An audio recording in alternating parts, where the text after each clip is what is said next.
Timmy. That's me. Throw him under the bus. Timmy. It's football season, huh? Shots fired.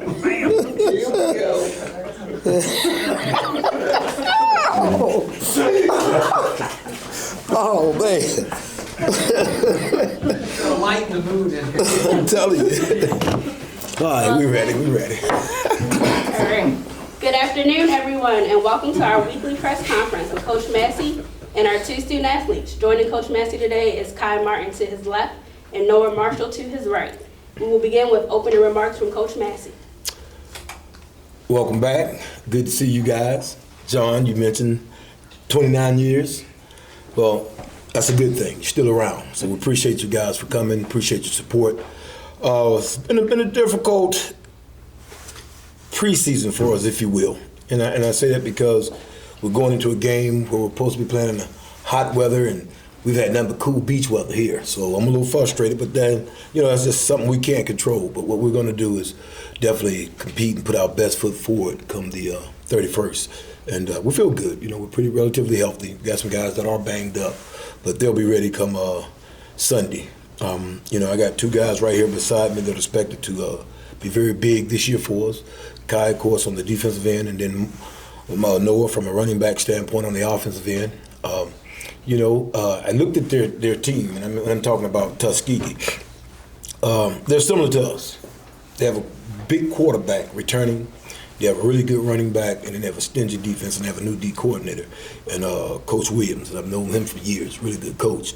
So there's some concern, even though we got about 60% of our guys returning that have game experience, there is some concern. So we can't go in there taking folk lightly and thinking that they're going to lay down because they're a historical presence as well when it comes to Division II football. Last I checked, for the HBCUs, they are the winningest Division II football program in the country, so they have some pride as well. So it'll be a good game, but again, I feel real good about what we've assembled over the last few years, and it's coming to a head. And when I say a head, we're our goal, which hadn't changed, but we really can say we feel very good about being competitive to compete for a championship, not only in the conference but the Division II national playoffs as well. Coach, you guys have a tough non-conference schedule with this week 1 opener, first 2 weeks on the road. How important is that for this team leading into, when conference play starts? Well, in the past few years we've been playing Division I opponents. It hadn't fared okay in some, but we never got those wins, so we thought we would grow from that, which we probably have. But now we get a chance to play against some of the upper echelon Division II programs.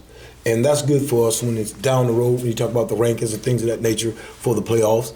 But the competition like that early is good for us because our conference has definitely gotten better. The competition level in the CIAA is far greater, in my opinion, than it was 5-10 years ago, simply because the parity of the league now with the transfer portal. So again, you used to be one team that's dominant. You knew who was coming from the south. You kind of had an idea who was coming from the north. Now we're in a mega conference and we're playing each other. It's really a toss-up. But I would do this, and it's probably not legal. If I was a bad man, I'd bet on them Rams. But go ahead. Coach, with those guys returning, what are you leaning on? I'm sure you're leaning on them heading into this opener at such a big matchup. Yeah, well, obviously, offensively, the running back by committee a year ago. Of course, Trayvon is not playing this year because of his health, but Noah did a very good job over the course of the season in being a very dependable backup. Now he'll be on the road where he's a front man. And then Daylin, we got one of the best quarterbacks, in my opinion, in all of black college football. So I don't want to put that target on his back, but Daylin has the ability. If we have to throw 20, 30, 40 times to win a game, I think we can do that with him.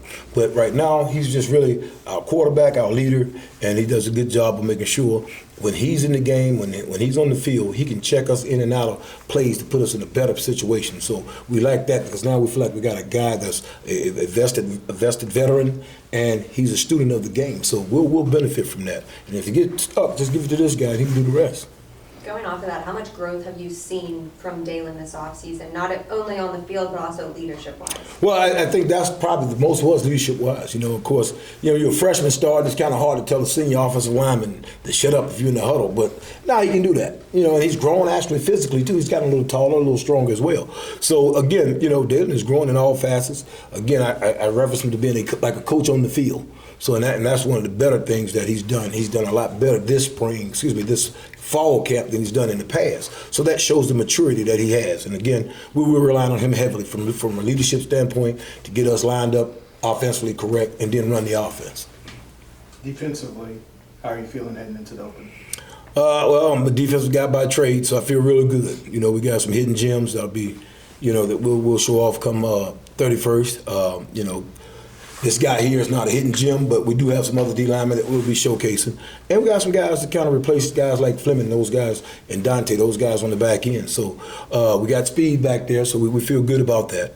The continuity is there. Coach Mack and his staff has done a great job of making sure those guys are paying attention to detail and just flying around and getting to the ball, communicating, things you expect the defense to do early. Of course, in my opinion, offense is a little harder because it takes a little longer to gel. But defensively, and we'll pull a lot of our players from the defensive side in terms of special teams. So in terms of football, you talk about the three phases. Well, defense and special teams, we feel good about those. And then offense, if they can repeat what they've done a year ago and continue to grow, and I think they will because of Daylin's maturity, we're going to be fine. For either of the players, just what's the locker room been like this week, especially knowing that you guys have a game coming up this weekend? The locker room has been extremely hype. We're very excited for the upcoming game, and we're just we're tired of practicing against each other. We're ready to go against somebody else and take on Tuskegee and take on the season and have a great year. Yeah, just what Noah said, we're excited in the locker room. Every day of fall camp, we're competing, working our butts off, just going against each other. So we all ready to get down to Alabama so we can put our hands on somebody else. Coach, a couple years ago, you guys started off at another classic game, high profile on a Sunday. What did you learn from that situation that maybe will help you guys with this situation in terms of preparation and things like that? Have better ball players. Other than that, though, in all seriousness, we just got to do a better job of, like you said, preparing. Because it's the first game of the year. Of course, we didn't do what they call a film exchange, so we're going off things that we've gotten from other teams within our conference to kind of help us with that. And, they've changed a lot from the standpoint of their roster. They brought in quite a few transfers. So we've done that. We're doing our homework, and we're doing our research, and we're trying to make sure when we hit that field come Sunday, there's no stone that we've left unturned, so it won't be a shock to us as opposed to the game you mentioned in 21. We kind of got up there, we didn't think they'd have some of the players, and then all of a sudden they were very explosive. We look up, we're down 20 points, and it's kind of hard to come from that. These guys were battle-tested. They were part of that. They were freshmen and babies then, so they're learning from that experience as well. And, we're going to start fast this year. That's one of the things we'll be able to do. We'll start fast, offensively, defensively, and special team-wise. And I think that's something you have to learn and experience because the tempo of a practice is a lot different than that of a game. Although we try to reach that game-type tempo, we don't. They fought earlier this year, so I'm happy about that because they tied each other like they just said. So it's time to come together and take some of that aggression out on the opposition. Coach, so Tuskegee's coming in ready with a challenge for you guys. How do you make sure that Winston-Salem not only competes but upholds the tradition and the pride of the program that it's known for? Well, again, historically, we hadn't done well on these national television games, so that's one we have to get over. The last time we played Tuskegee years ago, we won that game. So it's an even keel that we'll take into this game. But again, like the guy said, we're excited, we're ready to play. It's just that we got to get to Sunday, and like I said, we're healthy, so we feel good, and we understand the goal and the mission is to protect the legacy, and that legacy is a legacy of winning championships. Coach, you talked about the weather, obviously not cooperating with you getting Right. prepared. How do you prepare for that, though, even though you haven't been able to practice in those conditions? Well, we've been able to flip. We'll practice sometime in the morning and sometimes in the afternoon so we can get a little bit as much sun as possible. And then we'll do a lot of conditioning. We'll do a lot of football conditioning and then a lot of conditioning just to get their bodies ready. And then we'll get there in enough time also that we'll be able to have a practice down there so the guys can get used to that humidity. Because I asked the question to the guys when team meeting. I said, how many of you guys by show of hands have been to Alabama? So all the coaches raised their hand. I said, I'm talking to the players. Nobody raised their hand. So they don't have a clue about that Alabama heat. So we want to make sure when we get down there, they get a taste of that humidity, so it won't be, because you're going to get there, you're on national TV, you're going to be excited, you're going to be geeked, you're going to be way up here, then you're going to come back down, and then you have to come back to get ready to play. And that can drain you if you're not in shape. It can drain you if you're not used to humidity. It's like in my experience when I got to New Orleans, stepped off the plane, it felt like somebody was choking me, because that's what it's going to seem like. And that's what I share with these guys. So we're doing our part, trying to make sure we're very conditioned to be ready for this. Besides football, where you said you're getting down there early, you guys gonna do anything to kind of? Yes, well, we got some things scheduled. You know, obviously we're going to a historical state. We got a plan to go to the Rosa Parks Memorial Museum and things of that nature. Anytime you get a chance to travel in these games and stuff like that for these young men, we have to expose them more than just the football game itself. So this is a good deal for us. It's a big deal for us, and we want to make sure, because a lot of times, you know, I didn't fly until I got to college. So again, you know, we're not flying, but I'm just making that point. You know, those experiences you're going to have in life, the experiences you'll remember for the rest of your life. And it can and somehow impact and change your life. So we want to make sure we deal with, and I think we are, especially these two guys, well-rounded Renaissance young men. They're also good student athletes. Again, last year, you know, that team had a 3.1 GPA, and these guys are a big part of that. So, you know, they're tough men, they're tough football players. So, again, we want to make sure we deal with a holistic, a well-rounded young man that we're dealing with, and we're going to turn out to the world in a couple of years. But the goal is to get this championship so they can show that ring when they get out to the rest of the world. Going off of that, how do you use these road trips early on to just, like you said, get out and enjoy and build the team chemistry so that when you guys get back here in week 3, you know, you've already built some good foundation? Yeah, well, you know, again, kind of, you know, when you have your travel squad, you don't have as many players on the team traveling, but you have a set number. And obviously, you think it's the best group you're going to take. So they'll have a chance to bond, you know, offense bus, defense bus. So they'll have a chance to bond. We'll go out, we'll eat. We're going to the museum. So there's some things we'll be doing over the course of this trip that'll help us come together and be a little closer, because we got quite a few transfers too. So, you know, and everybody's having that same problem trying to get them to jail in a 3-week period. That is tough, but it can be done. This week 0 game is one of several where the CIAA teams are playing SIAC teams. How important is it? You guys obviously represent your school, but the conference as well in these games. It's very important, and the reason is because the unfortunate thing people are going to say, they won't say it publicly, but they do say it, and they think this: North Carolina is a basketball state. So they don't think we have a good brand of football in this state. So we have to go down there with that chip on our shoulder while representing WSSU as well as the CIAA to show them we play some pretty good football down here in North Carolina. So again, you know, and then the counter, when you look at the Black College Hall of Fame, everything west of the Mississippi is in there. And then we fight and struggle to get some of the guys in that Hall of Fame. So that's kind of the mindset, because you look at the Hall of Fame itself. So again, you know, we have a chip on our shoulder. We have to make sure we let people know that we play pretty good football here in North Carolina, and that's our plan. Final questions? Ooh, I got a good one for you. Last night on the show, one of the terms that I heard you use that I've never heard you use before.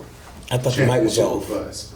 Oh, I thought that was Championship bust. Remove the outcome of this particular game, but gauging how you all perform in this game, how can you determine how to move forward with that mindset of getting a championship? Well, you know, there are a couple of little cliches we're using this year. I know defensive, we talk about we all we got, you know what I'm saying, and then championship or bust. This is the year. This is our chance. This is our moment. You look at what we done a year ago, and we're just reflecting, so bear with me. When you look at Virginia Union, who was the eventual champion, hey man, we fumbled 5 times, and 3 of them were in the red zone. Take those back, different ball game, okay? We dropped the ball against John C. Smith here at home, but this here game on the road, they're more of the home team.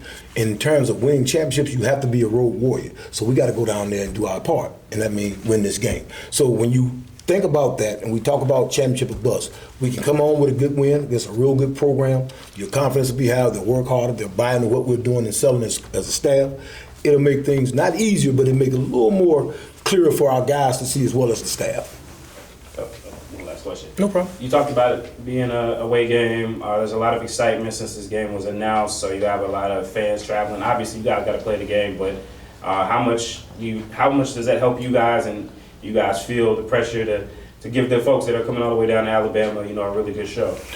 Well, I'll start off, and these guys can chime in if they like. Well, you know, and you know this better than I do, them Rams travel. So we're going to have support. We'll have that home advantage type feel, which is good.